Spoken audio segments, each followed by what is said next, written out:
Oh, yes.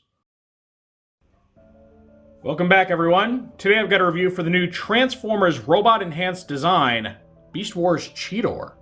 Cheetor marks the first time that robot-enhanced design, or r.e.d, or r.e.d, whatever I'm going to call it, has strayed away from the Generation 1, Season 1 formula that so much of the Transformers brand has been so very obsessed with in recent years, and breaks out, a Beast Wars character, which is pretty timely because in the main Generations line, they're also breaking out the Beast Wars characters in Kingdom. So it is nice to see some non-G1 characters showing up here. He is wave mates with Transformers Prime RC, so yet another non-G1 character, and one that is shipping out alongside him, and I should have mine tomorrow, hopefully. And yeah, if you don't know much about r.e.d, it's basically focused on screen-accurate Transformer robots at the expense of them having, a transformation and an alt mode.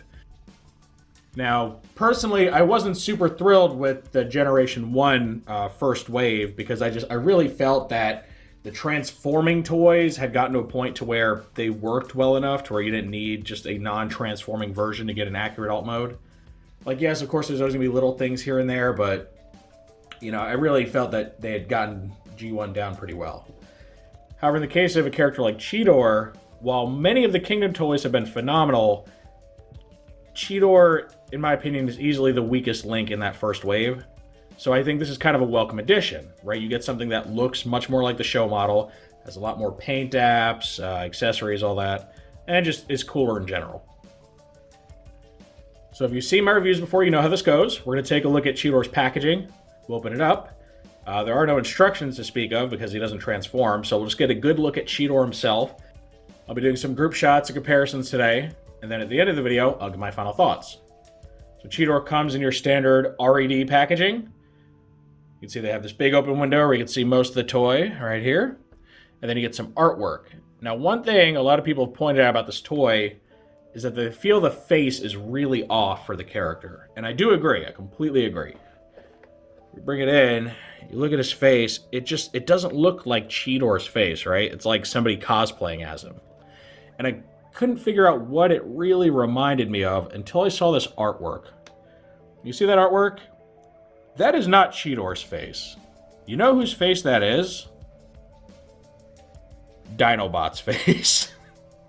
Tell me that isn't Dinobot. I mean, he's even got like the grin that stretches beyond the helmet and everything. Like, what happened? Did somebody get a screenshot of Dinobot and think that was Cheetor and that's how they came up with the art? Because that's Dinobot. I don't care what anyone says. So yeah, the face is easily the weakest part of this toy. And probably the only thing that the Kingdom figure does a bit better. Aside from the face sculpt, everything else about this looks great so far. And the artwork, despite using the wrong face, is still really nice and still has the whole color-faded motif that the red toys have. Go around to the back, and we get renders of Cheetor. And it just shows off his different accessories, all that. And something you might notice, that the renders seem to actually have fewer paint apps than the finished product, especially on the helmet there, where the renders are just yellow. They actually painted it gold like the show. And that's kind of crazy because how often do you see a figure gain paint apps from the initial renders to the finished product? That almost never happens. Normally, they start cutting them for budget reasons. So it's actually kind of cool that they went out of their way to paint the head. Now, it does look like only the front half of the helmet is painted, so that's unfortunate. It kind of suffers the same thing that Kingdom Megatron does. But it's still better than nothing. So yeah, renders here. Then here's a look at the accessories. So you get 2 extra pairs of hands. You get some open, like kind of clawed hands. Like he's ready for battle. You get some hands that can hold his weapon. You get the weapon itself, the old gut gun that sadly the Kingdom Cheetor does not include. And then you get some blast effects. You get this long skinny one, you get kind of a wider, more mushrooming blast effect, and then you get a big old chunk of raw energon that he can hold. So that's really cool. And he really does, a good improvement over the number of accessories compared to, say, the last release, Soundwave, who was pretty bare by comparison. So overall, good presentation. So now we'll open this guy up and see what he's made of. Okay, now here we get everything out of the box. And you can see I've removed his cheetah kibble. because these are removable, and you can see some cool circuitry and stuff underneath, on the chest. On the back, not really anything new, just more of his cheetah skin exposed. And then on the undersides of the kibble itself, they have some mechanical detailing. So you have these gold discs here, which you can see even with this attached. But then you also get some mechanical detailing here in what would be the elbow joints. And even the cheetah head has some pretty cool sculpting on the inside right there. So really nice attention to detail on those. You can see his gut gun here, which, like the show, doesn't actually have guts on it. One big fire blast effect, kind of like a mushroom cloudy looking one. A thinner, longer one, which is kind of interesting that he has two different fire blast effects for his blaster. Then you get your big chunk of energon, which is really cool. Nothing, no special features, no holes or pegs or anything. It's just a big chunk of energon. And then the different hands. You got the gun holding little trigger finger hands, and then the open palmed bared claw hands. So quite a bit going on with this guy. Now, as far as the figure himself and posability, he's got a, is it ball jointed? I think it's a hinge, like a 2-hinge combo, or sorry, hinge and swivel. So basically you got like a full swivel for the head to turn around, which kind of collides with his back kibble, but it can turn around. Just trying not to scrape off any paint. And then the head kind of lifts up and down a little bit right here. See that? So yeah, I think, you know what? I think it's 2 ball joints actually. So yeah, it's a double ball joint. There's like a little, you can see it, but it's like a little pole in there, a little post or something. That's okay, cool. So he's kind of got this thing going on. That's neat. All right, the shoulders, they can swing back and forth pretty smoothly. And then the outward motion is ratcheted. So that's kind of cool. And then you also get a little bit of an extra lift right here at the base of the shoulder. Gets a bicep swivel. It's single bend elbows, which is okay. And then the wrists are on that like hinge and swivel as well. And they're a lot easier to remove this time than they were on the G1 characters, which I like because I was worried that I would break the little posts on the other guys. So I like that these kind of slide in and out a bit better. He has, get ready for this, an ab crunch, which is awesome. Very masterpiece-like. Full waist swivel. He's got the universal hips. A high thigh swivel here. He's got double bend knees, so we get some really nice deep bends in his knees there. And it looks good too, right? Because you get these kind of knee pad things that don't break up too much even when you do a deep bend. So it's perfect. And then the ankles here, they can rotate a bit and pivot, or tilt as you will, and then rock a bit. So lots and lots of posability in this guy, and honestly far more than the G1 base characters. Now part of that is just how blocky those characters are. They have a lot of clearance issues when it comes to things like their ankles. But yeah, I mean, Cheetor has a very lithe physique, and as such was really made to be an action figure, more so than, you know, the clunky 80s robots that the G1 characters are based off of. So he looks good, poses good. Let's go ahead and reattach his kibble now. Now you've seen all the inner workings and all that. This just slides right in. Legs go in with this little square-like post. And it's interesting, they actually have it cut in a way to where there's a rounded off corner on one side. So there's only, you can't possibly put it upside down. There's only one way for it to go in. I'm not sure why they did that. Maybe to avoid confusion, though I don't know if anyone would actually make that mistake. All right, so you get Cheetor here, and he looks cool as is. He's got the clenched fists, but with those clenched, he can't really do much. So the first thing I want to do, let's do the claw hands here. Pop them in, and now he's got these. And he can look like he's ready for, you know, some hand-to-hand combat. Get him in a good stance, bend those knees, tilt those ankles, right? Use the ab crunch, whatever you gotta do. You know, he's going Tiger Claw. If anyone gets that reference, the new guy. So he looks very battle ready, just without any weapons or anything. Let's go ahead, pop this guy out.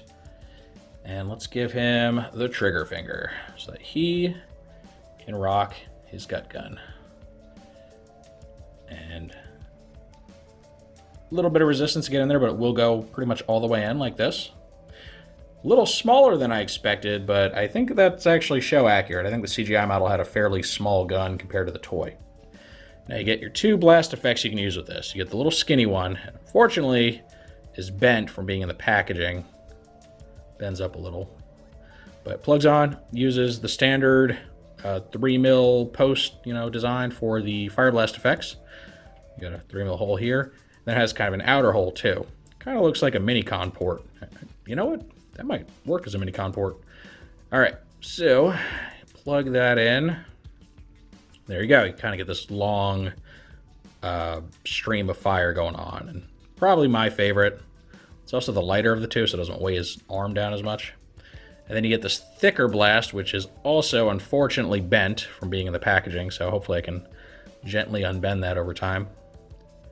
But you plug that on there too. I don't know which way is the right orientation, if there is one. So you get something like this, more of a boom effect, which, again, cool. Options are always good. I was kind of surprised by having the 2 different blast effects. So you can get all that. And then you can use one of his open hands to hold this big old rock of energon if you want to. And it's not the most secure thing. It does require some balancing. Let's get him in more of an upright stance here. More stable. Okay.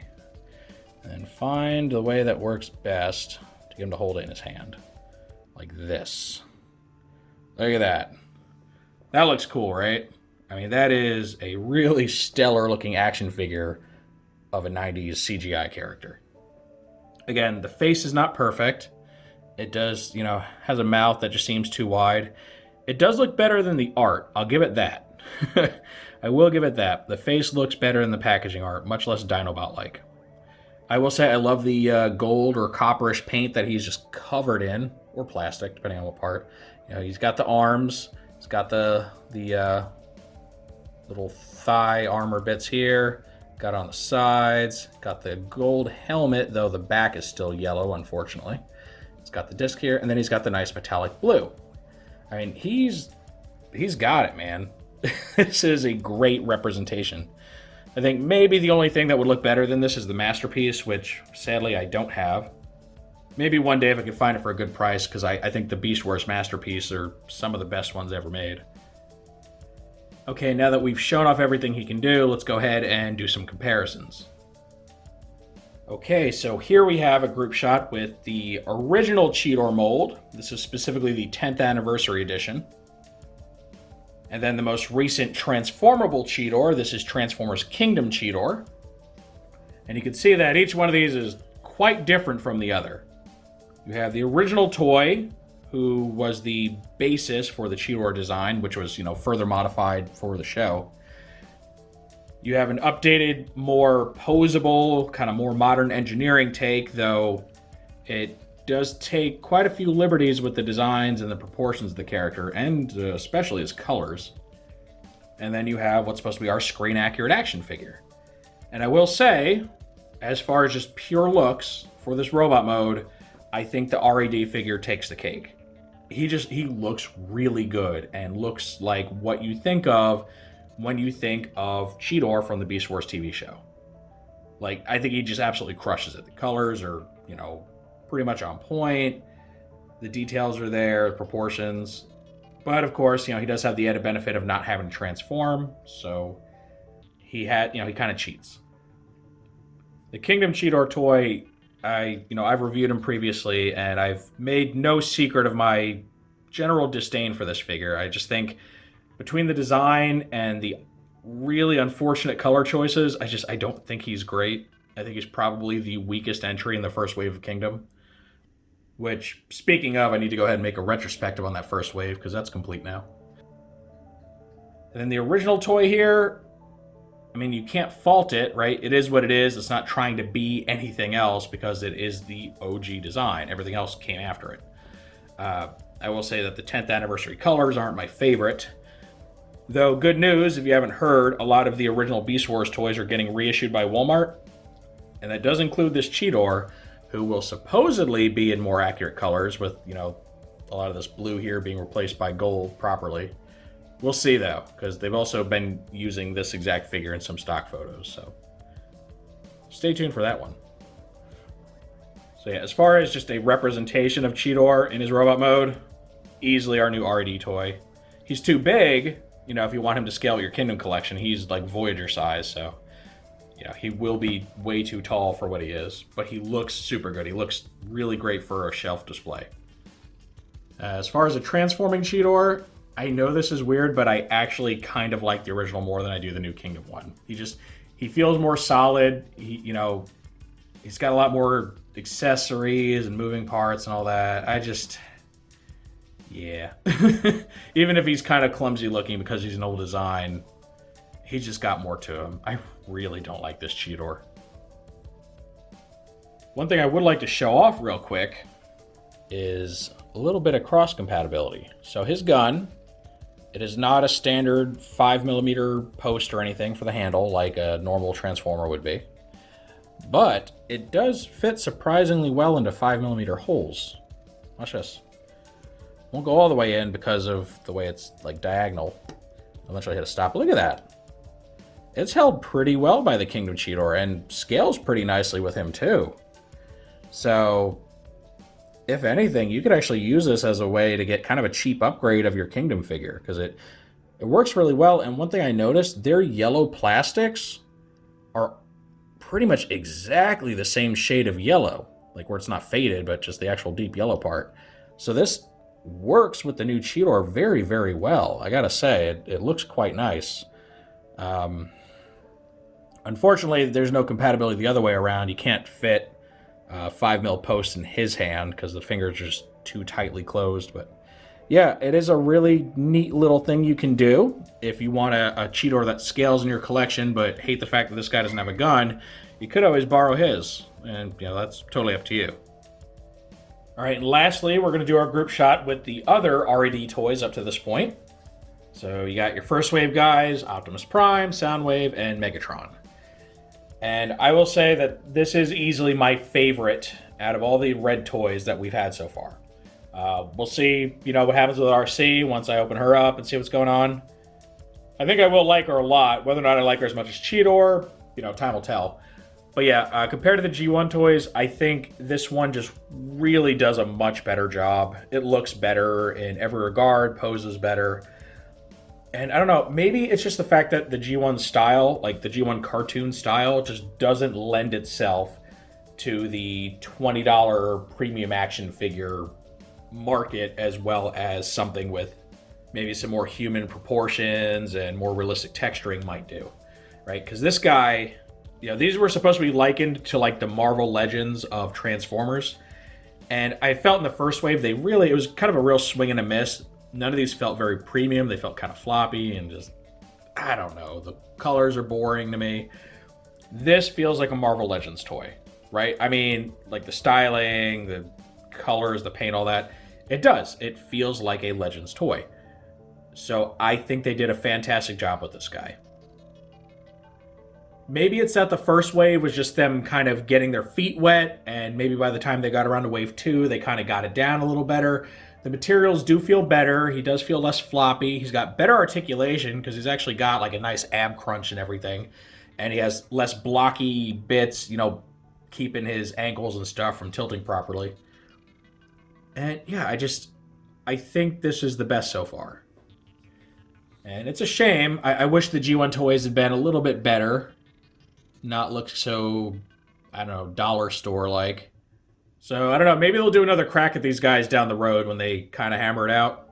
When you look at the earlier Legends stuff, like, they clearly weren't as good as what we have now. So maybe, give it a year or two and they might revisit the big G1 characters again and do a better version.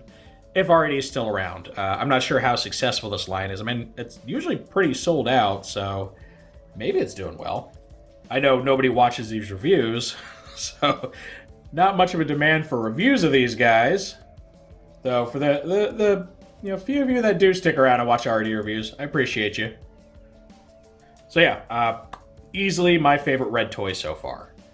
Happy I picked him up. I think he has just the best looking robot mode of any Cheetor.